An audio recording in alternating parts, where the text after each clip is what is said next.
Bonsoir Henri.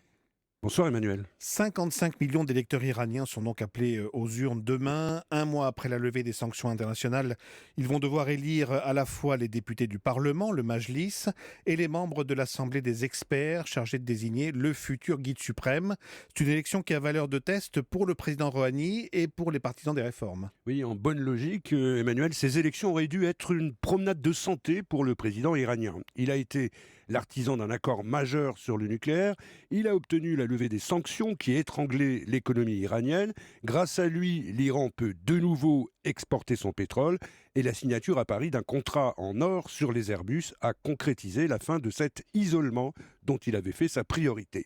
On aurait donc pu imaginer que la population se bouscule dans les urnes pour lui manifester sa reconnaissance et qu'il devienne aussi l'étendard de tous ceux qui aspirent à une démocratisation du régime, voyant en lui une promesse de liberté. Mais en Iran, rien n'est jamais aussi simple, et ceux qui pensaient que l'ouverture du pays allait mécaniquement déboucher sur une évolution rapide et même sur sa transformation, risquent encore de devoir ronger leurs freins, et peut-être même pour longtemps. Et qu'est-ce qui explique ce blocage, Henri ? Eh bien, le premier facteur, c'est que la République islamique n'est pas une démocratie. Certes, il y a des espaces de débat au Parlement, surtout au niveau local, mais c'est le clergé, c'est-à-dire les mollahs, qui ont toujours le dernier mot. Et malgré sa réussite au niveau international, eh bien, le président Rouhani fait face aujourd'hui à l'hostilité des gardiens de l'orthodoxie qui refusent toute mesure de libéralisation du régime.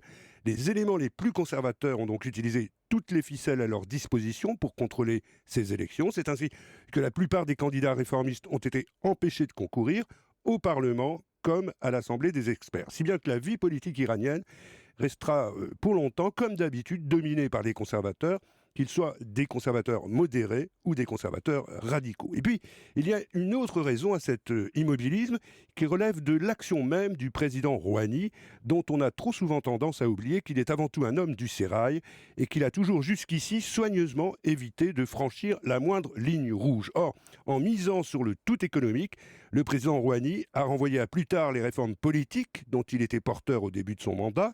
Les prisons sont toujours aussi pleines, la police toujours aussi puissante, et avec plus de 2000 exécutions capitales sous sa présidence, l'Iran conserve le titre de champion de la peine de mort dans une région où il est pourtant hautement disputé. Résultat, les jeunes se désintéressent de cette élection en trompe-l'œil, les femmes aussi, et leur abstention risque de peser lourd pour le camp modéré. Donc si on vous entend bien, il n'y a rien d'essentiel, de majeur à attendre de ce vote. Alors, dans l'immédiat, non.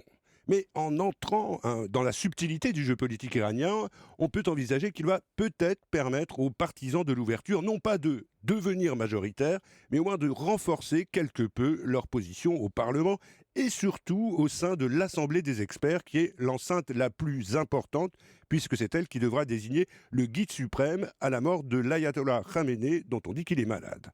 Il y a 2 jours, une quarantaine d'organisations proches des milieux les plus conservateurs, dont des journaux et des télévisions d'État, ont annoncé qu'ils ajoutaient 600 000 $ à la prime offerte pour la tête de l'écrivain Salman Rushdie, l'auteur des versets sataniques. Et 27 ans après la fatwa décrétée par l'ayatollah Khomeini, le fondateur de la République islamique, c'est tout de même la preuve d'une certaine nervosité chez les gardiens du dogme. Et voilà pour cet état des lieux à la veille de ce scrutin iranien. Merci beaucoup Henri Guerchoun.